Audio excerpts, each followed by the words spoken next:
Olá! Hoje a gente vai mergulhar na Bíblia de um jeito um pouco diferente. A ideia não é olhar para ela como uma coleção de livros separados, mas sim como uma única e grande história. Uma narrativa épica, sabe? Com começo, meio e um final absolutamente espetacular. Para muita gente, parece que existe uma muralha entre o Antigo e o Novo Testamento, como se fossem duas histórias diferentes, talvez até desconectadas. Mas será que é só isso mesmo? E se, na verdade, os dois forem partes de uma única e grandiosa saga? Então, a nossa proposta aqui é justamente seguir o fio da meada dessa história.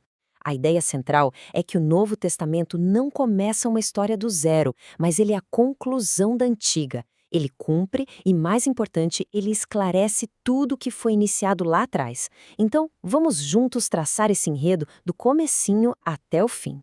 Para a gente conseguir enxergar essa unidade toda, o melhor caminho é identificar os temas que ficam se repetindo, sabe? Pensa numa sinfonia, com aquela melodia que sempre volta.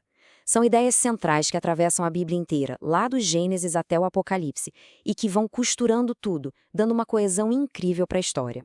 E quais são esses temas? Bom, primeiro, a aliança. São os compromissos firmes que Deus faz, como aquela promessa a Abraão, de que sua família iria abençoar o mundo.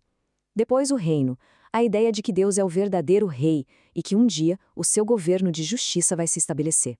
Tem também a presença, a história de como Deus busca estar perto, habitar com a humanidade, desde o Jardim do Éden até o templo.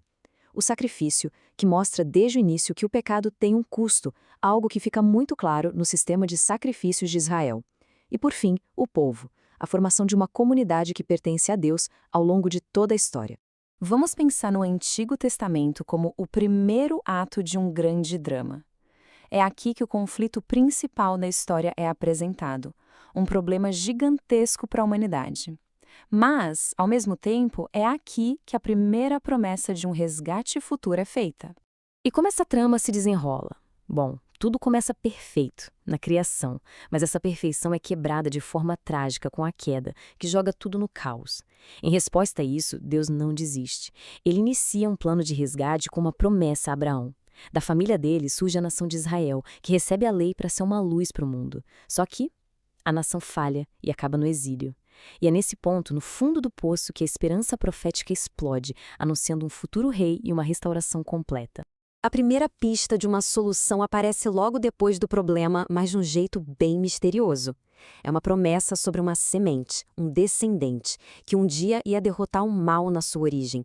Nesse ponto da história, ninguém faz ideia de quem seja, mas já fica aquela sensação de que uma missão de resgate começou. O mistério está no ar. E o fascinante é como essa promessa vai se revelando aos pouquinhos. Não é tudo de uma vez. É como uma câmera que, de uma imagem super ampla, começa a dar zoom. Agora, o foco se fecha numa família específica, a de Abraão. O herói virá dessa linhagem. E o zoom fica ainda mais preciso. Séculos depois, a promessa é conectada à família real de Davi. O herói que todos esperam não vai ser apenas um descendente de Abraão, ele vai ser um rei, o governante de um reino eterno. A expectativa para a chegada desse rei se torna imensa. E é exatamente assim que o primeiro ato termina, com um suspense gigantesco. Todas essas promessas incríveis ficam ecoando, sabe? Um rei eterno, um coração novo, uma nova aliança. O palco está todo montado, a plateia prendendo a respiração. Mas o protagonista, ele ainda não entrou em cena. E então, o segundo ato começa. Jesus não aparece como um personagem novo, desconectado da história. Ele surge como o clímax tão esperado. Toda a narrativa o apresenta como a resposta para as perguntas do Antigo Testamento e o cumprimento de todas aquelas promessas. O Novo Testamento faz essa afirmação, que é bem ousada. Esse trecho de Lucas mostra o próprio Jesus se colocando como a chave que decifra todo o enredo anterior. Ele é a peça que faz o quebra-cabeça inteiro fazer sentido, o ponto para o qual toda a história estava apontando.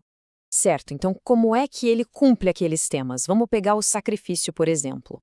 O Antigo Testamento preparou o terreno, estabelecendo a ideia de que o pecado tem um preço.